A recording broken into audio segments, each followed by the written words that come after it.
One raid was all we were shown in the movie, yet when it came to the novel, there was actually two. The first I had talked about in my last video, and that had Ainz challenge Remedios in a battle of ideals. This next one takes that challenge even further, and in the end gets Ainz more involved than he's ever been. In fact, Remedios' inability to make any of the hard choices directly results in Ainz having to siege an entire city by himself. Part of it we saw in the movie, but most of it was left out. So if you want to see Ainz flex against a full encampment of demi-humans, as well as why neither him nor Remedios are wrong when it comes to their sense of justice, stick around as we'll cover all of that. It'll provide some much needed context as to why Remedios acts the way she does. But first, just like how Overlord unravels its schemes piece by piece, that same energy is exactly what today's sponsor Infinity Nikki is bringing. With Lord of Mysteries style detective elements, version 1.10 lets you step into that role in the brand new Golden Season Symphony quest. So, in this vast open world of platforming and puzzle solving, the story will unfold across 5 main quests, each centering around a missing sovereign, a mysterious suitcase, a dangerous group working in the shadows, and of course, Nikki. The sovereigns are the 5 bosses you'll have to beat in a styling duel, new gameplay part of Infold's efforts to put more emphasis into female-friendly storytelling. What makes this mystery even more engaging, though, is the way you can solve it by debating NPCs, presenting the right evidence, and examining 3D item pieces. It feels like diving into your own Phoenix Wright mystery arc. Beyond that are the seasonal events letting you explore the Golden Fields, compete in the 100-barrel challenge rhythm game, or become the conductor for this cozy train here. And thanks to Unreal Engine 5's lighting and shadow effects, the atmosphere feels truly alive in all of it. Of course, fashion remains central with the new 5-star outfit Rainfall and Blossoms, an elegant witch-style design that even lets Nikki float. Combine that with the game's dye system, allowing you to recolor outfits and hairstyles, and you could easily make Elena or Frieren if you wanted to. That and the customizable home features really make it so you can express yourself. So, if you're looking for an open-world adventure that combines mystery, cozy exploration, and creativity, check out Infinity Nikki using the link in the description and follow their socials for the latest updates. Now, Part 9. One siege after another. After attacking one prison camp and freeing the people there, Remedios and her army would move on to the next. Only a day would pass since the last, not because of the momentum they had from their success in the previous one, but rather because time was of the essence. Just as Ainz predicted, the camps which Remedios hoped would have food to supply her army didn't actually have much food at all. The demi-humans weren't really feeding their prisoners, and with the food coming from an external transport system happening on a regular basis, that meant there wasn't really any need to store a lot of food locally. It was a system that also served as a kind of security check, since if the caravan bringing the food didn't return or spotted something unordinary, both would act as an alarm notifying Yaldabaoth, an outcome which was sure to result in the paladins getting routed by him. It's for this reason a lengthy post-raid meeting was held with Ainz, resulting in 2 potential options for the Liberation Army. They could take their achievement, evacuate south, and let the army there figure out what to do next, or they could be aggressive, head to the small city nearby, and capture that. Both plans had their issues, but Remedios was incredibly insistent on doing the latter. She apparently had her own top-secret mission to carry out. No one knew at the time, but apparently an interrogation with a demi-human revealed a member of the royal family was being held captive in that city. This was the turning point Remedios knew she needed, since if they were even going to have a chance to secure the support of the South, this was the only choice she could make.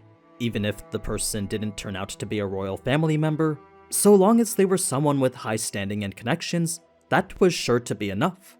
Nea, however, found such news too good to be true, and as such would ask Ainz what he thought about it. Ainz was of the mindset it was a trap, and even if it wasn't, he knew there'd at least be a rather sizable defense force there. Ainz also knew the paladins had already accepted that, so even if there were demons there, nothing was gonna stop them from continuing the fight regardless. To him, it was clear that this was a high-risk, high-reward gamble for them. While they would be putting their own numbers on the line here, if successful, it could very well be what secures the support of the South. It was a necessary risk, since to not get that help would mean many of their people would start to die of starvation soon. I mean, even Nea could see there weren't enough supplies to sustain the Liberation Army anymore. So, here they were, approaching their next target, followed behind by the people they'd rescued in the previous raid. Despite being tired and famished, they were still marching with the others fully geared with armor and weapons. Reason being that all help was needed if they were going to compensate for the increased enemies within the city. Everyone knew they couldn't expect much from them, but in a battle like this, even just one extra soldier was helpful. As it turns out though, actually getting to the city was a whole endeavor on its own because with limited wagons and a tired mass of people that needed to go along with them, exhaustion made just walking incredibly difficult for them. For the ones who couldn't, they were allowed to take a spot on the wagon while anyone who could walk was forced to do so, children included. That made the second part of their plan even more risky since while it would have been best to wait and attack at night, the army decided it was best to attack as soon as they got to the city. Limited time and food made victory urgent, and the lack of combat skills from the civilians made night fights far too dangerous for them. So the plan would proceed exactly the same as the last one.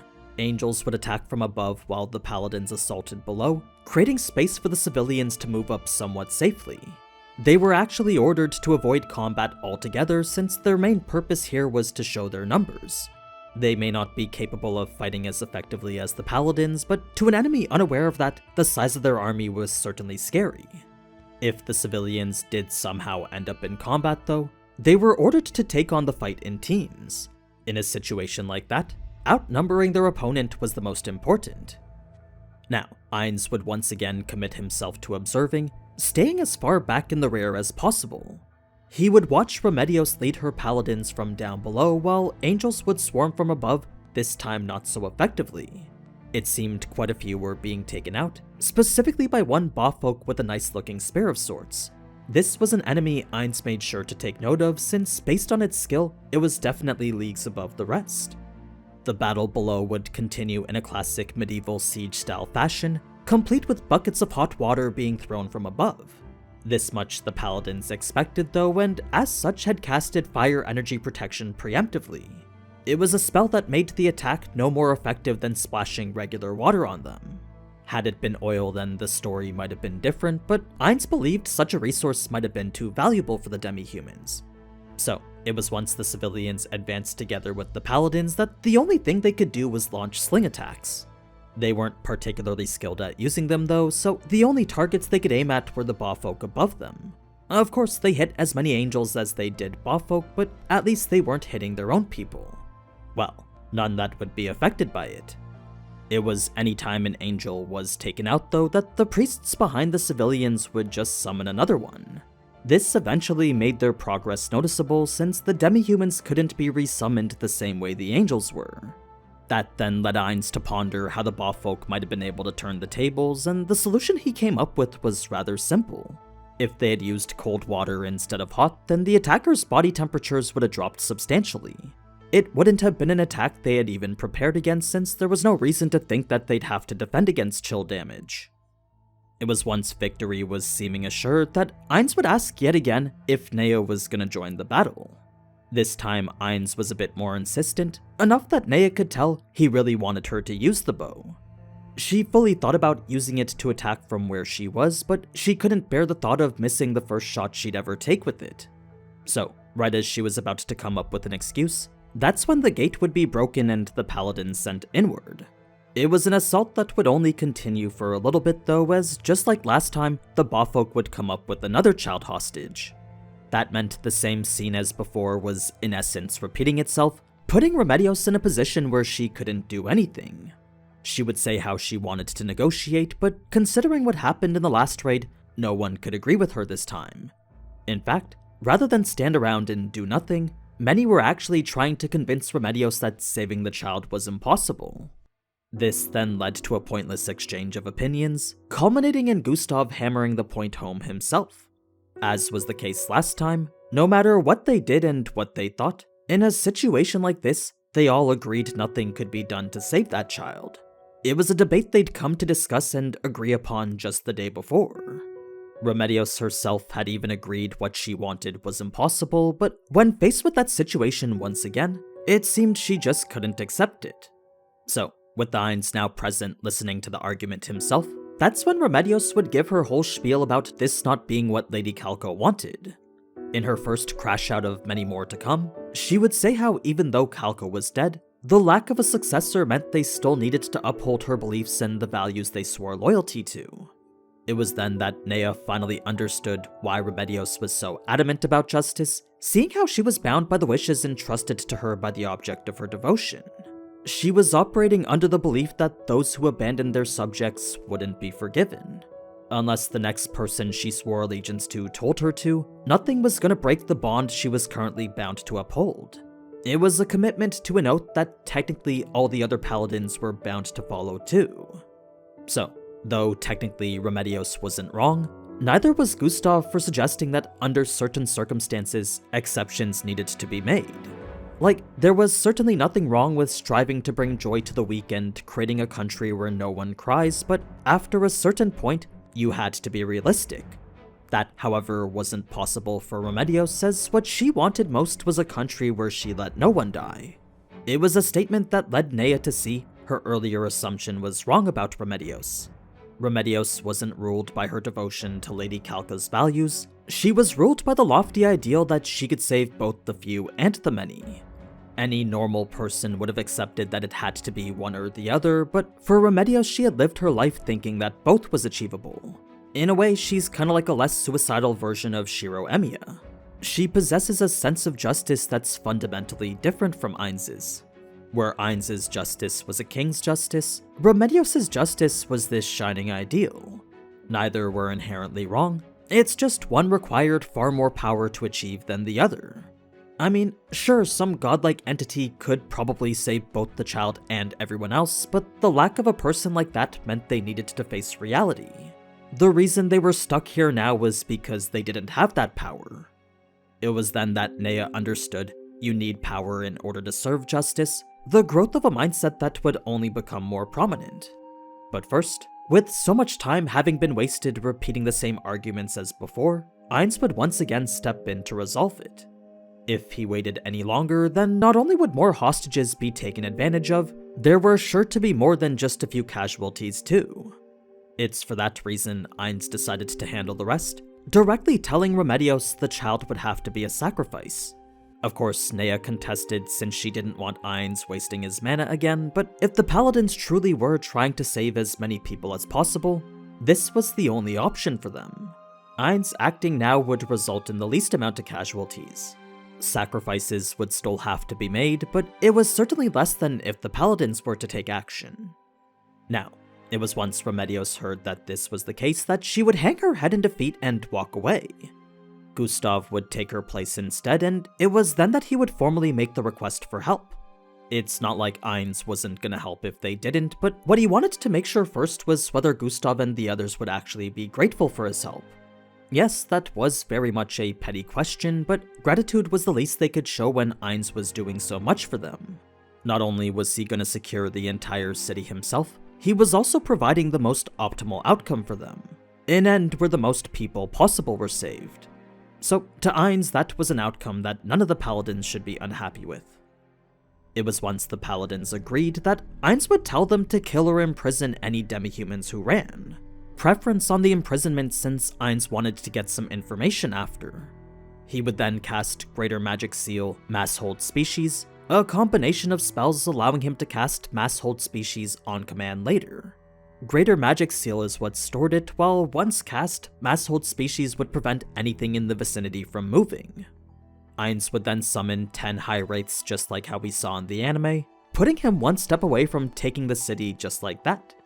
As beings that scattered fear everywhere they went, they were the reason Nea needed to wear the fear resistance necklace here. Even then, Ainz would still have to warn her to be careful anyway, since for those affected by fear, sometimes they became capable of extremely powerful attacks. Powerful enough that Ainz felt the need to say how he might not be able to protect her. Nea still continued anyway, and the two would proceed to the Bawfolk holding the hostage. Naturally, the Bawfolk were surprised to see an undead, as that meant their hostage might not be as useful as they thought anymore. They would still try to use the child as leverage anyway, but that was a notion Ainz could only laugh at. As a being commonly known as an enemy to the living, the idea that the demi-humans would try to use a human child as leverage was comedic.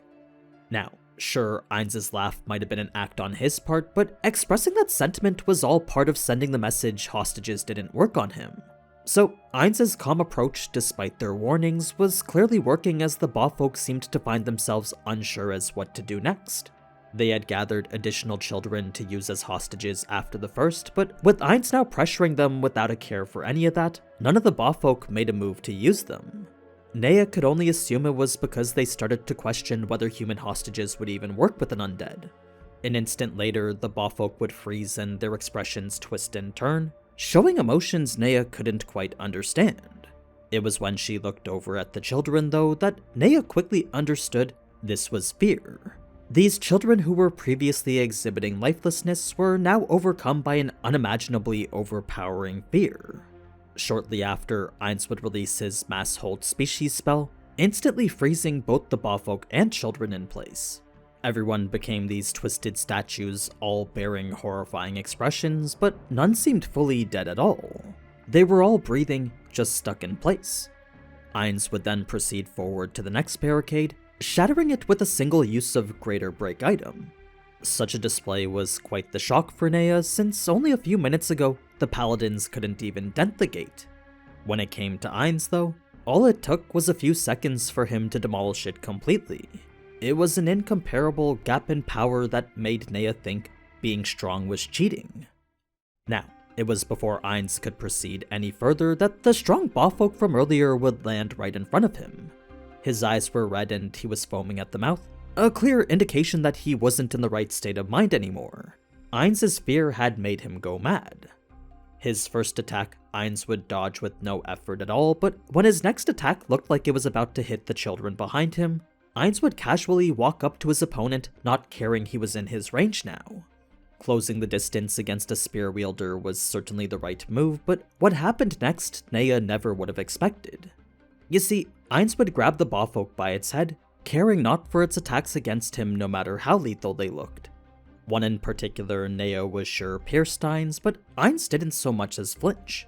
Instead, he would pop the Bawfolk's head like the Mountain did to the Viper in Game of Thrones. Still, the Bawfolk's limbs would continue flailing, but now they had no will behind its movement. It was for this reason that Ainz had decided to take such a visceral approach.